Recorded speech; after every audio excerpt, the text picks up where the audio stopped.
Breaking through the cosmic wall. Captain Elena Torres had always believed that boundaries existed to be crossed. Standing on the bridge of the exploration vessel Defiance, she stared at the shimmering wall of energy that stretched across space like a curtain made of starlight.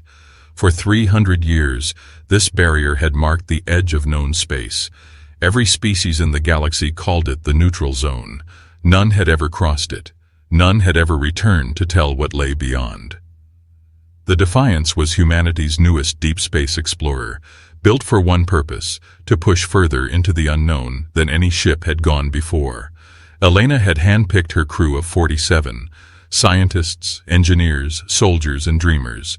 They were the best Earth had to offer, and they shared one trait that made other species nervous about humans. They never accepted impossible as an answer. The ship's science officer, Dr. Marcus Webb, approached with his tablet in hand. His face was pale, and sweat beaded on his forehead despite the cool air. "Captain, the readings are getting stranger the closer we get to the barrier. Our instruments are detecting energy patterns that shouldn't exist." Elena turned from the view screen. "Define shouldn't exist." Webb's hands shook slightly as he pulled up the data. The energy signatures are older than the galaxy itself. They're reading as if they come from before the Big Bang, which is impossible. And there's something else. He paused, looking uncomfortable. The barrier isn't natural. It was built. The bridge fell silent. Engineer Sarah Kim looked up from her console, her eyes wide. Built by who and why? Before Webb could answer, the ship's AI, a sophisticated system called Aria, spoke in her calm female voice. "Captain, I am detecting multiple warning broadcasts on all known frequencies. The Galactic Council, the Zephyrian Empire, even the warrior clans of Vortex are all transmitting the same message. They are warning us to turn back." Elena's jaw tightened. Humanity had only joined the galactic community 50 years ago, and they were still seen as the young, reckless species that asked too many questions. The fact that every major power was telling them to stop only made her more determined to continue. Communications Officer Lisa Park's voice cracked slightly as she spoke. "Captain, I'm receiving a priority transmission from Earth Command. Admiral Harrison wants to speak with you directly." The view screen flickered, and Admiral Harrison's weathered face appeared. His expression was grim. "Elena, I know what you're thinking, but this is bigger than human pride. 3 hours ago, a Zephyrian delegation arrived on Earth. They've never done that before. They're offering us full membership in the Galactic Council, access to their best technology, even territorial concessions if we turn back now." Elena felt her heart race. What the Zephyrians were offering would advance humanity by centuries. "Why would they make such an offer, Admiral?" Harrison's expression grew darker. "Because they're terrified, all of them. They won't say why, but every species that has tried to cross that barrier has either vanished completely or returned as empty shells. The few survivors speak of ancient powers that should never be awakened." The Admiral leaned forward. "Elena, I'm ordering you to accept the Zephyrian offer and return home immediately." Elena looked around the bridge at her crew. She saw the fear in their eyes, but she also saw something else. The same spark of curiosity that had driven humans to leave Earth, to explore the stars, to never stop asking what lay beyond the next horizon. "With respect, Admiral, I'm experiencing communication difficulties. Signal is breaking up badly." She nodded to Park, who cut the transmission. "We do." BB looked horrified. "Captain, you just ignored a direct order from Earth Command." Before Elena could respond, the ship lurched violently. Alarms began blaring and the lights flickered. Through the view screen they could see tendrils of energy reaching out from the barrier toward their ship. "All hands, brace for impact," Elena shouted into the ship's communication system. "This is it, people. We're going through." The moment the Defiance touched the barrier, reality broke apart. Elena felt like she was being pulled through time and space simultaneously. The bridge around her stretched and contracted like rubber. Her crew's voices became distorted echoes. For a moment that lasted forever, she saw everything.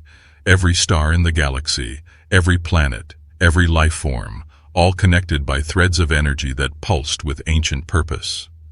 Then darkness.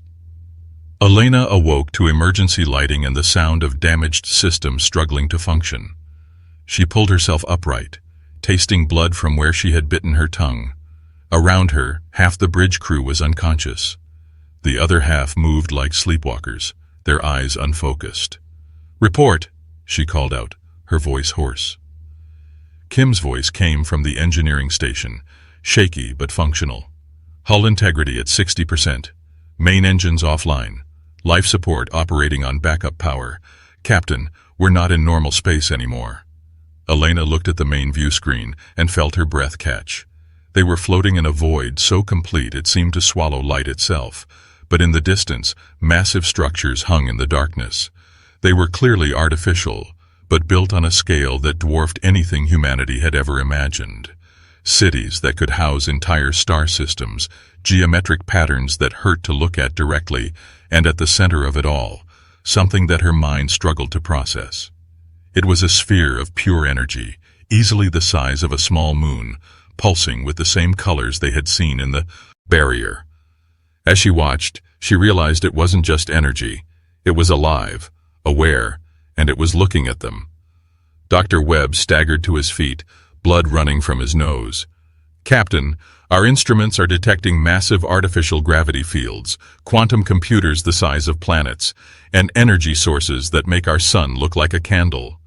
Rodriguez's voice came over the intercom from the security station. "Captain, we've lost 18 crew members. Not dead. Gone. Their quarters are empty, but there are no signs of struggle. It's like they just faded away." Elena felt cold fear creep up her spine, but she pushed it down. "All remaining crew, report to stations. We need to understand where we are and how to get home." Lisa Park looked up from her communications console, her face pale but determined. "Captain, I'm receiving a signal. It's not coming through our normal channels. It's coming directly into my mind." Elena walked over to Park's station. "What kind of signal?" "It's a voice. Ancient, powerful. It's saying, welcome, children of the young star. We have been waiting." The massive sphere in the distance began to pulse brighter, and suddenly the void around them wasn't empty anymore. Shapes materialized out of the darkness. Ships, but not like any Elena had ever seen. They flowed like liquid metal, constantly changing form, and they radiated an intelligence that was older than most civilizations. Dr. Webb's instruments went wild. "Captain, I'm reading life signs, but they're not biological. They're pure consciousness, somehow existing without physical form." Elena gripped the arms of her captain's chair. "Open a channel, all frequencies." The response came not through their communication system but directly into their minds. The voice was deep, resonant, and filled with the weight of eons. "We are the architects. We built this galaxy's first civilizations. We created the species that your kind now calls the elder races. We shaped worlds and moved stars. And we learned that power without wisdom leads only to destruction." Elena found her voice. "Why are you here? Why is this place sealed off from the rest of the galaxy?" "Because we became too powerful. We began to see ourselves as gods. We would have consumed everything in our hunger for knowledge and control. So we made a choice. We sealed ourselves away, beyond the reach of temptation, and swore to guard against any others who might follow our path." The sphere pulsed brighter, and Elena felt the weight of ancient eyes studying her and her crew. "Your species is young, but we have watched you. You have the same hunger, the same refusal to accept limits that we once possessed. You have crossed our barrier, despite the warnings of all who knew better. The question now is simple.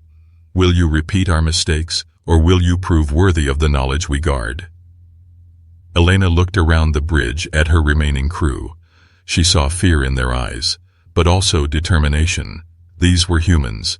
They had faced extinction, slavery, and the vast loneliness of space, and they had survived by refusing to give up.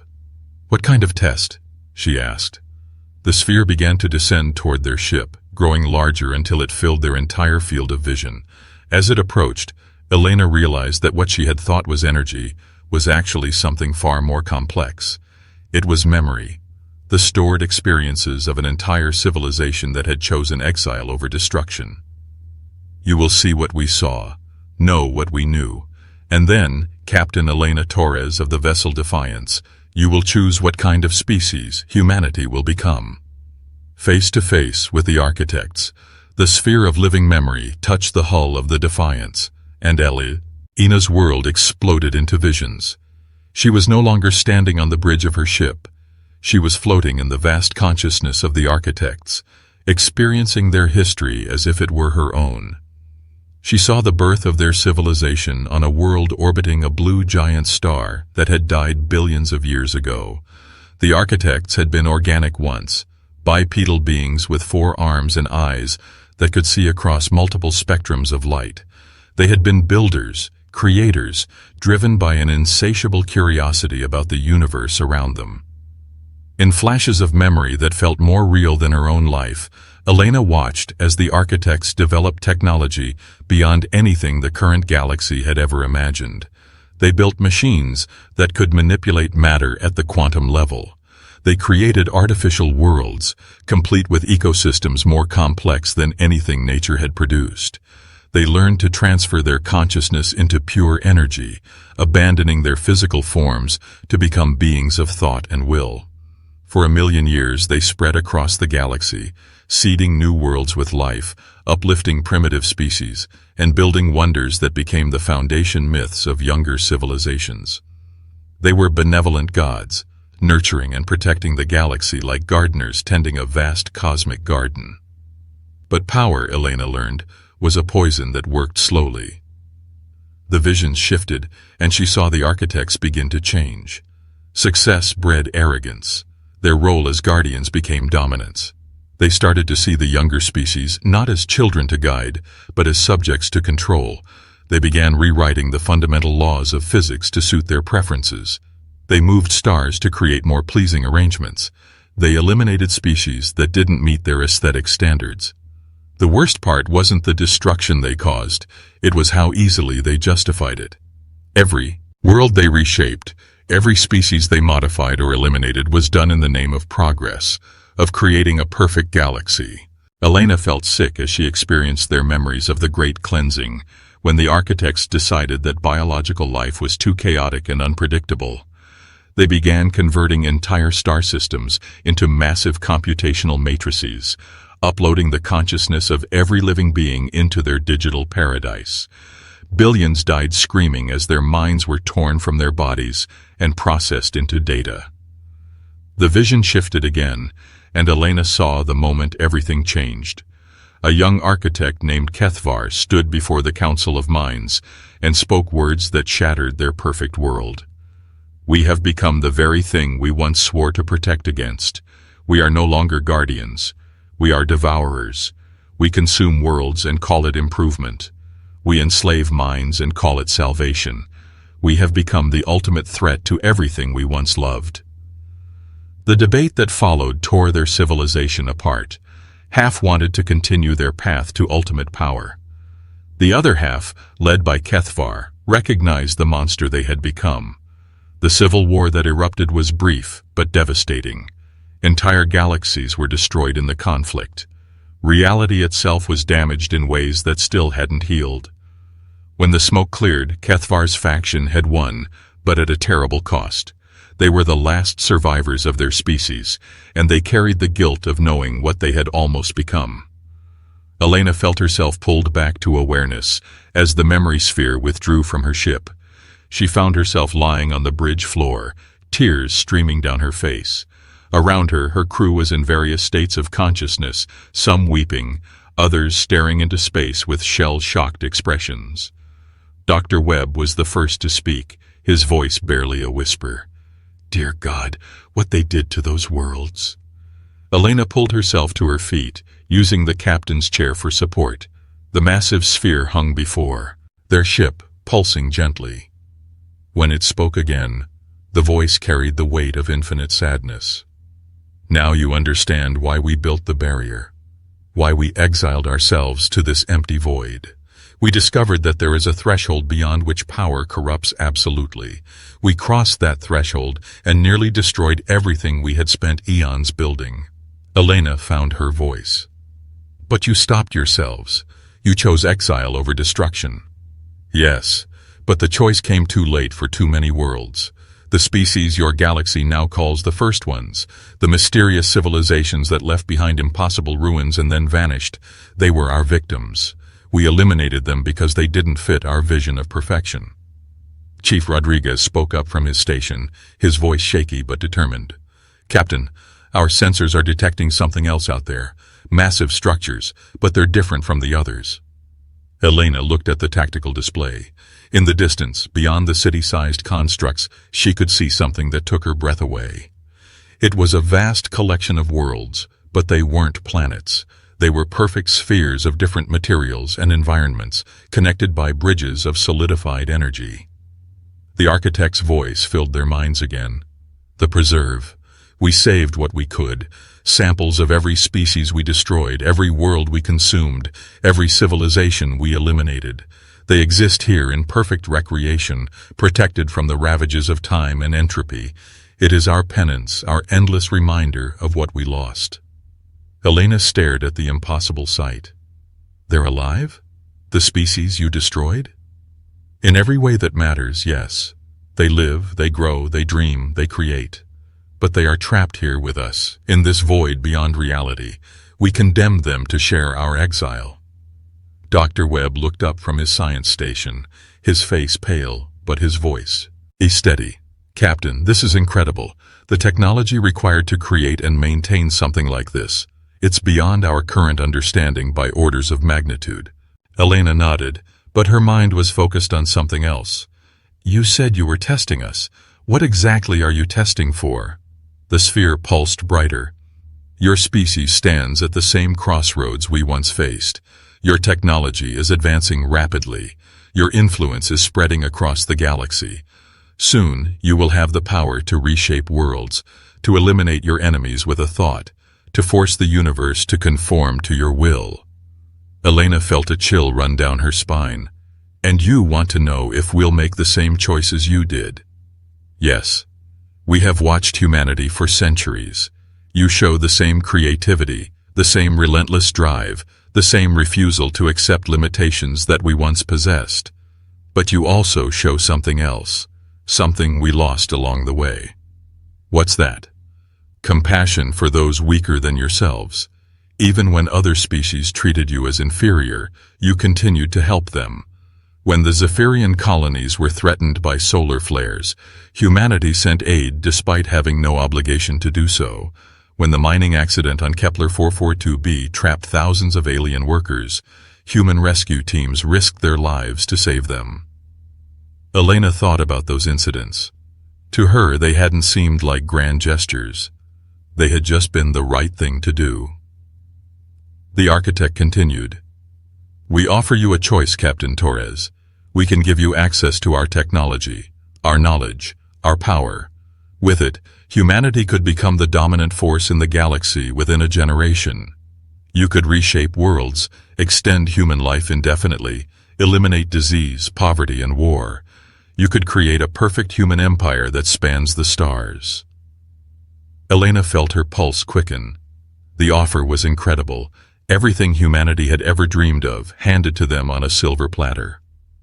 But, the voice continued, power of this magnitude comes with a price.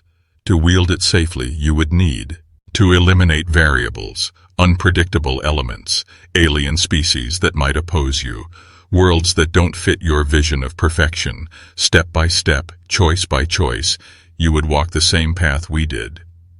Elena looked around the bridge at her crew. She saw the longing in their eyes, the desire for the incredible future the architects were offering.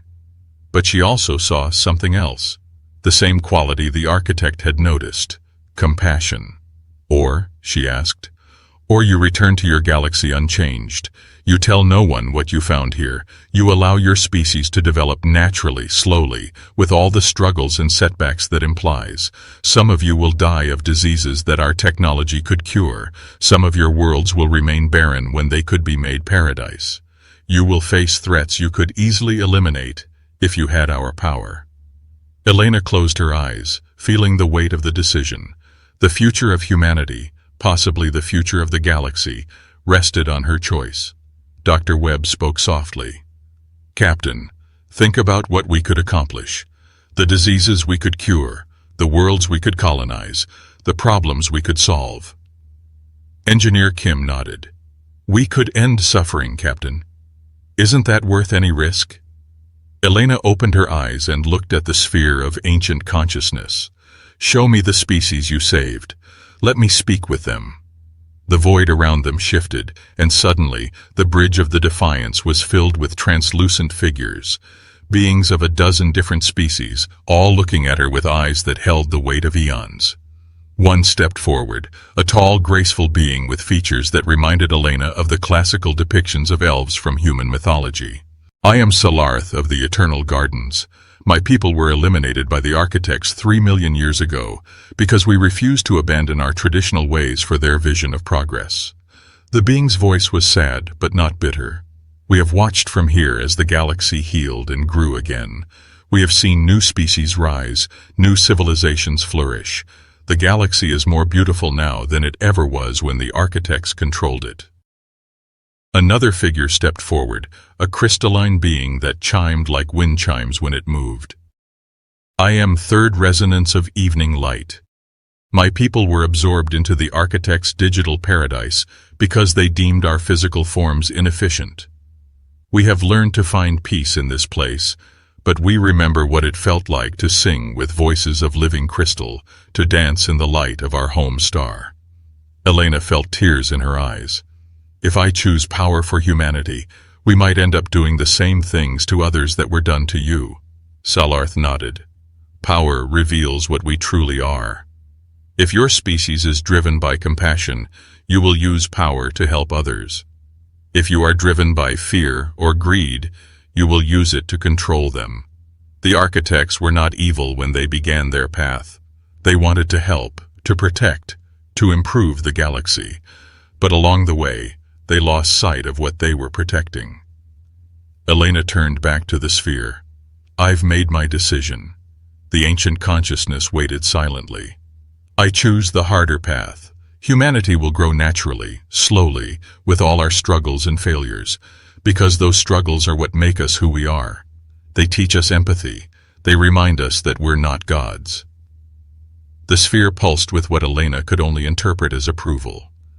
You have chosen wisely, Captain Torres, but wisdom comes with its own burden. You will return to your galaxy, but you will carry the knowledge of what lies beyond. You will know that power exists that could solve all your problems, but you cannot use it. Elena nodded.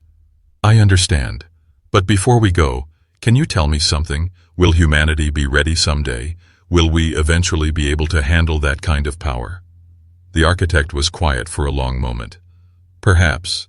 Your species shows promise, but readiness is not measured in technological advancement or military strength.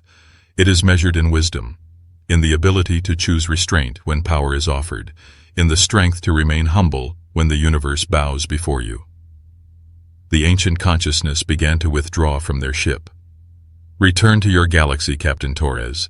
Tell your people what you have learned, not about our power, but about the importance of choosing the harder path. And remember, we will be watching. Should humanity ever truly need our help, should some threat arise that you cannot face alone, call to us. We will hear. Elena felt the ship begin to move, pulled by forces beyond their understanding. The void around them shifted, and she caught one last glimpse of the preserve, those impossible worlds where the saved remnants of destroyed civilizations lived in eternal sanctuary. As the Defiance approached the barrier from the other side, Elena turned to her crew. When we get back, we tell Earth Command the truth, all of it. But we also tell them that some doors should remain closed until we're truly ready to walk through them. Dr. Webb looked up from his console. Captain, how do we explain 18 missing crew members? How do we justify ignoring direct orders? Elena smiled grimly. We tell the truth, Marcus. We made a choice. We crossed a boundary that shouldn't have been crossed. We paid the price for our curiosity, and we learned something important about what it means to be human. The barrier approached, no longer the mysterious wall that had held their attention for so long, but a guardian protecting the galaxy from powers it wasn't ready to handle. As they passed through it, Elena felt the familiar sensation of normal space-time reasserting itself around their ship. On the other side, waiting for them, was a fleet of ships from every major species in the galaxy. Human, Zephyrian, Vortaxian, even the mysterious collective had sent representatives. They were all waiting to learn what lay beyond the barrier. Elena looked at the communication panel where dozens of incoming messages were already queued up. Demands for information, threats, promises, bribes. Everyone wanted to know what humanity had found. She thought about the choice ahead of her. She could lie, tell them there was nothing beyond the barrier but empty space. Or she could tell them the truth and watch as every species in the galaxy began their own journey toward the same crossroads humanity had just faced. Elena Torres had always believed that boundaries existed to be crossed, but she had learned something else beyond the barrier. Sometimes the greatest act of courage wasn't crossing a boundary, but choosing not to. Sometimes wisdom meant protecting others from the same temptations you had faced. She opened a channel to the waiting fleet and began to speak, knowing that her next words would shape the future of the galaxy.